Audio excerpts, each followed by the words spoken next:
At 6, we all know the saying that dogs are a man's best friend. And more than 5 years after the campfire, a Concow man's best friend is home again. Action News Now reporter Chloe Curtis sat down with them both and shows us how they finally made their way back to each other.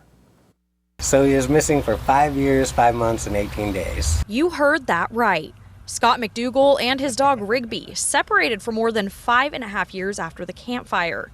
That is until 3 weeks ago. All thanks to a social media post in the group 530 Cody Alert. So when you were on Facebook and you saw that post, what was going through your mind? I said, "That's my dog. Oh my God." So I just hopped in the car and I drove an hour south. After all these years, McDougal says he would still check the page time to time. What he still doesn't know is how Rigby made it from Concow on the day of the fire to Linda, a small city in Yuba County about 50 miles away. Driving around the neighborhoods, out on the country roads, I'm thinking, where is he? Where's he? And McDougal didn't find his best friend right away. It took 2 days of driving around and putting up dozens of flyers around town.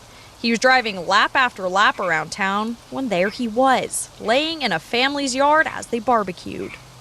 So he wasn't even with another family or another person, he was just roaming. Yeah, he just adopted this family. He was like, hey, these people are cooking, maybe they'll feed me or something. And then he didn't recognize me at first. But McDougal says that all changed when he brought Rigby home. McDougal lost his home in the fire, but when he took Rigby back to their old neighborhood, Rigby remembered the driveway. That's when things started to click. And one of the craziest parts of this story, I actually found him on my daughter's birthday. McDougal and his daughter lived together when the campfire broke out, but she's since moved, making what he says next even more interesting. Now she's got a couple kids of her own, and she's actually living halfway across the country. She was out visiting, and I found him on her birthday. That's some pretty eerie timing. Yeah. Yep. If Rigby could talk, McDougal knows he'd have stories to tell.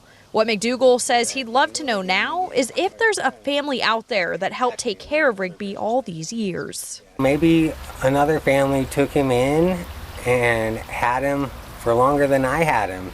And if that's the case, I would like them to get in touch with me, because I'd hate to take him from another loving home. McDougal thinks Rigby likely has PTSD from the fire, and since coming home, refuses to let his dad out of his sight. But he's happy, healthy, and enjoys toys and fetch, which he didn't care for much before. McDougal just happy to have his best friend home, now 9 years old with just a little more gray hair.